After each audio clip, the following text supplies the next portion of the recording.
Salut tout le monde, aujourd'hui je vais vous présenter un très grand classique du nail art, c'est des fleurs qui se font beaucoup. Ce sont des roses en une couleur à la peinture acrylique que j'ai réalisé sur un vernis qui change de couleur. Donc j'ai posé mon vernis de base, c'est un vernis Ruby Wing fluo et je vais utiliser de la peinture acrylique noire uniquement avec mon pinceau de détail habituel, c'est le pinceau Rubloff D4S R taille 2. Donc avant de faire ce nail art, si vous ne l'avez pas déjà vu, je vous conseille aussi de regarder la vidéo que j'avais fait sur comment bien charger et utiliser son pinceau avec la peinture acrylique parce que c'est vraiment primordial pour cette déco de savoir bien utiliser ce type de pinceau avec une pointe fine et un corps gros. Donc ensuite vous voyez que j'ai commencé par le cœur de la fleur. Donc je commence avec des pétales très fins. Puis, plus je vais aller vers l'extérieur de la fleur, plus mes pétales vont être larges et grands et assez longs en fait. Donc, pour faire chacun de vos pétales, il faut que les deux extrémités soient assez fins et que le milieu de la pétale soit beaucoup plus épais. Donc, pour ça, quand vous voulez faire des zones épaisses, vous appuyez avec le corps de votre pinceau. Donc vous allez intercaler comme ça vos pétales. Et ensuite je vais ajouter des feuilles. Donc ce sera toujours sur le même principe, hein. Il faut jouer sur l'épaisseur du trait. C'est vraiment le plus important pour cette déco.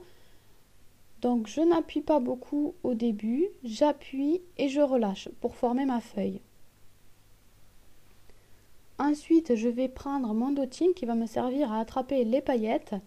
Les paillettes que je vais utiliser, ce sont des paillettes carrées, translucides et orange, mais vous pouvez utiliser autre chose bien sûr.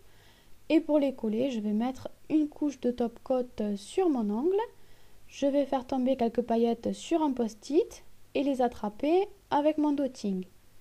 Je vais ensuite les poser sur mon ongle parce que bien sûr le top coat n'est pas encore sec, donc ça va forcément bien se coller dessus et vous les disposez comme ça tout autour de la fleur.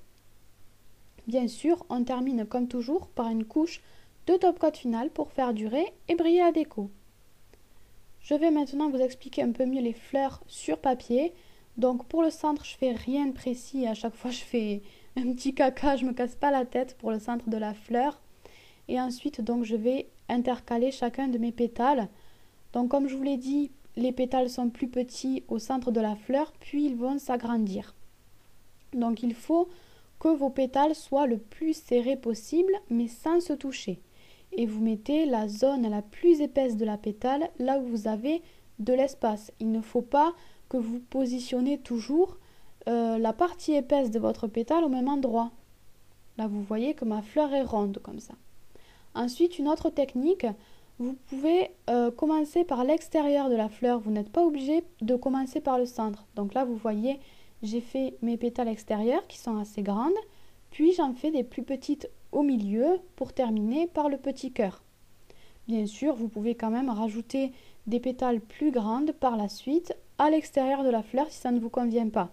Et vous voyez que je fais des fleurs, des pétales vivantes. Mon pinceau, il bouge bien. Là, par contre, je vais vous montrer ce qu'il ne faut pas faire. Là, je ne fais pas bouger mon pinceau. Donc du coup, mes pétales sont figés, ce n'est pas joli. Il faut donner du mouvement aux pétales. Donc pour cette déco, si vous tremblez, ce n'est pas très grave. Parce que vous voyez que le rendu est beaucoup moins joli quand les pétales sont figés. Ensuite, je mets ma main dans une boîte, je la retire pour mettre mes ongles au soleil puisque le vernis change de couleur au contact des UV. Donc quand vous allez aller au soleil, vos ongles vont changer de couleur. Donc pour ce vernis là, ça va devenir marron. Donc là le changement est en temps réel. Ça change pas hyper vite, mais ça change très très bien quand même. Voilà, j'espère que ce nail art vous a plu, que vous arriverez à faire vos roses. Et moi je vous fais plein de bisous. Bye bye.